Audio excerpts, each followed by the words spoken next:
Hey everyone, it is time for high performance build on Offsite Dirt, and today you get Shaun from Clay Construction, also involved in many other things in the high performance world.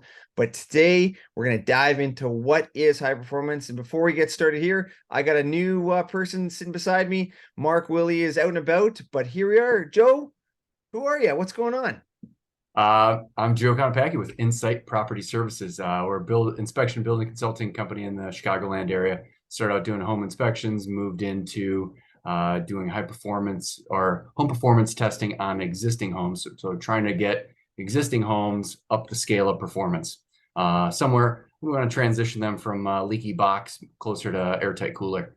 So been doing that, and we very early on got into the training business. So we're training contractors and other consultants to evaluate homes to make them better one by one, step by step, get them a little bit, get them down the path towards passive house. It's a pretty big leap for an existing home, very doable, but yeah, it gets pretty involved. So for most folks, it's what's one or two or three steps down that path. Yeah, I know. Great stuff. Love what you're doing out there in the Chicago neighborhood. I'm in Vancouver, BC, Canada. So here we are being able to talk about high performance to you, to everyone in North America, and anyone else is checking us out on Offsite Dirt. Let's talk about today's subject because we all kind of got into the high performance world thinking that energy efficiency was the answer.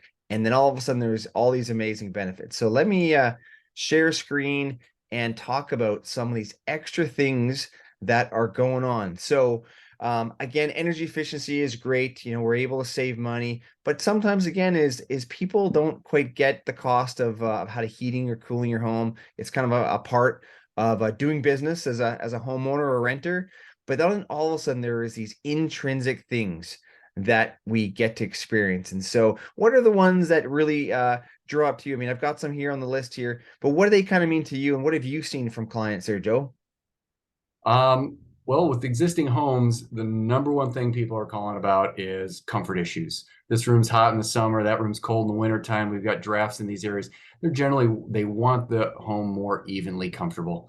So that's been always the biggest draw for existing homes. Um, but health concerns is a very close second. Air quality issues, too much humidity, not enough humidity, poor air quality. I mean, you're on the other coast, but Yeah. over on the east coast of Canada, you guys are burning things up and sending all kinds of particulate down the east coast of the United States. New York, he was telling people to stay in. Everybody's pulling out the COVID masks again because of all the particulate from the forest fires. Last year it was, the Rockies, in the United States here. So it seems like everybody gets their turn for unhealthy outdoor air. Yeah. It's generally cleaner than what's inside the house because people kind of funk up the house once they move in. I mean, you've seen it in Yeah. brand new passive houses.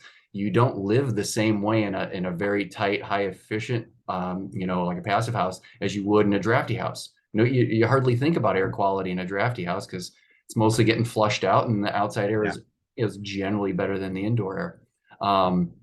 So the health and comfort kind of go together, or the health and no dust rather, right? Because that's what we're talking about. Healthy environment. It's generally air quality. In passive houses, they're getting rid of most of the combustion appliances, and so that kind of gets pulled from the equation. But health and air quality, particulate, those things are kind of hand in glove. Yeah, it's funny you talk about the indoor air quality because again, I have a monitor. I mean, it's always nice to see what's going on. And again, not the greatest. 83 is not too bad typically here in my office. I got Um, one just like I kind of that. hover in like the 90s. But again, we're in a rental unit, really leaky, right off the ocean. So there's definitely a few times where I walk in, it hits 100, and I'm like, whew, must mean there's a good breeze in the neighborhood Yep. because the indoor air quality is good. But again, we're like you said, New York experience, kind of like the Blade Runner experience, where they could Yeah. barely see the tops of all the skyscrapers, and a Orange, really dark. orange skies. Yeah, orange skies. I mean, we do talk about here in Vancouver about, the fifth season of our weather, having that smoky season. And so, it is really critical. We talk about building high performance, of being able to enjoy almost like that hospital feel where you've got really good filtered fresh air and that envelope is keeping that exterior conditions out of your inner space. Sometimes it's necessary. I mean, it's funny how you know, you'll get people that'll push saying we want houses, to breathe. We want air to kind of whistle through the place. Yeah, I'm like, not for comfort, you don't. Not for energy efficiency, you don't.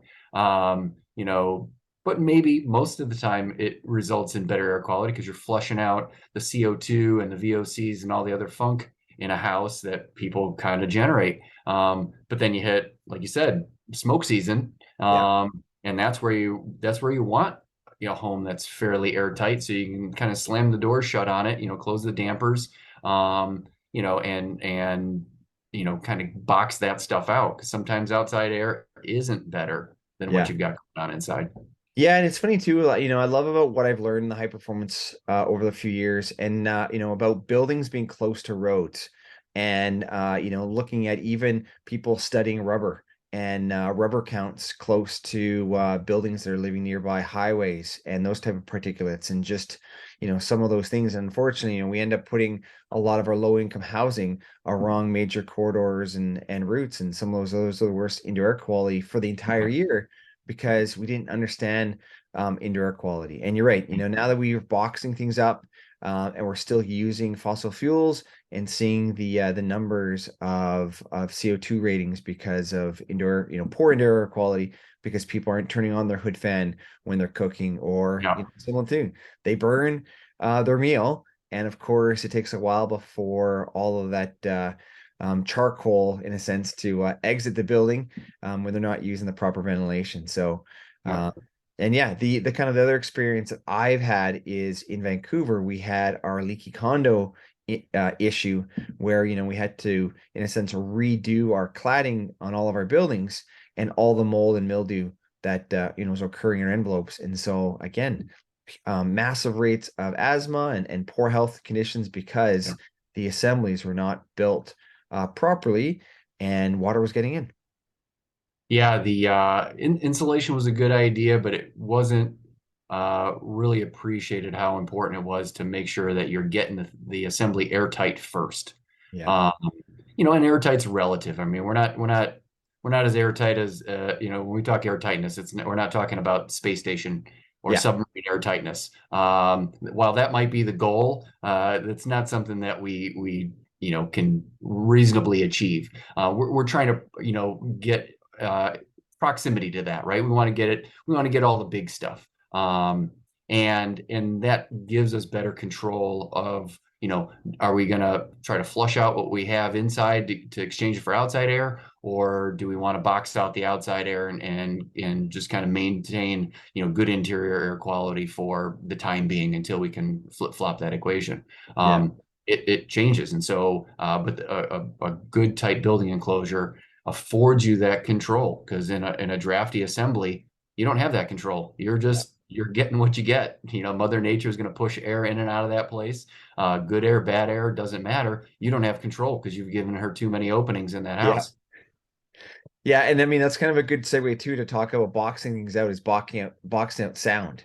And so I love seeing passive house projects and the videos where people open up the window and close it and you can hear, say the screaminess of the busyness of say Brooklyn, New York, or here in Vancouver where a lot of our a real kind of passive house projects are multifamily ones, again built near busy corners. And again, that whole image and videos that I see where they open up the window, you hear all that noise and they close Yep. it. It's like, where did it go? And again, that's because of that envelope approach, really good insulation levels, really good air tightness, and then those high performing windows that are really stopping all that sound from getting into our spaces.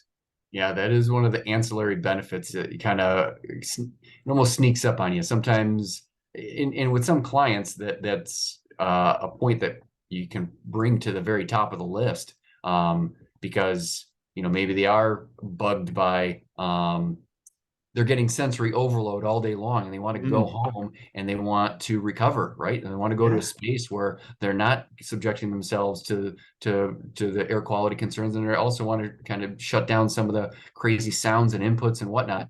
Be able to go to a house, close the doors and windows, and basically it was like you're stepping, not quite into a sensory, Yeah. one of those float tanks or whatever, but just a place where, again, when you close the door, you're closing out the outside world, both the poor air, the cacophony of road noises, any of the particulate, all the rest of that stuff.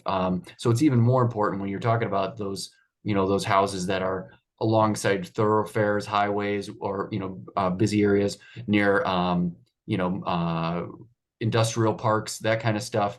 To have a place that, gets quiet, tight, comfortable, and you get good air quality in the place. I mean, it gives people the ability to kind of to recharge and refresh before Yeah. they have to go out into the world again. Yeah, I like those words you said, because for a lot of times in high performance, and when I describe it to people, it's kind of like that hospital room where you got the filter fresh air and just this, really safe place that is really taking care of your core. But then when you're saying about that quietness, is that serenity where, this place of calm where it's almost like you go to a spa. And I kind of like that visual aspect, because a lot of times, again, the hospital aspect is great from the oxygen levels and just how detailed it is from a cleanliness standpoint. But again, the way you described it, like going to a spa and just like having that calm peacefulness, is another really nice way of describing these high performance structures that, again, you're escaping kind of the loudness and the busyness of your day, and you come home and just enjoy the peacefulness and calmness of, that assembly that is kind of being your castle and protecting yourself. So, really Yeah. nice words of how you phrased it. Yeah, I mean, a home is a controlled environment, right? We're creating controlled environments, controlling comfort, controlling air quality, controlling, sound levels, and passive house is basically the penultimate of controlled environment, right? Yeah. This is what's nearly the ultimate. I mean, again, it's not quite space station, but space station's a little utilitarian. Yeah. We like to have a little creature comforts, full size bed, all that good stuff. So we don't have to get that crazy, but we can get pretty close to it and realize the benefits of that. Yeah, I guess you definitely want to be able to float through mindfulness, not floating in space because of zero gravity. So yeah, I definitely Yeah. hear you on that. But I mean, it's what's interesting again is, you're looking at those goals, because I mean, there's builders that want to hit records. And what's Mhm. nice too is that, you don't need to get a record with your passive house air tightness. You just need to hit the metrics that are out there, and then you get to the benefits.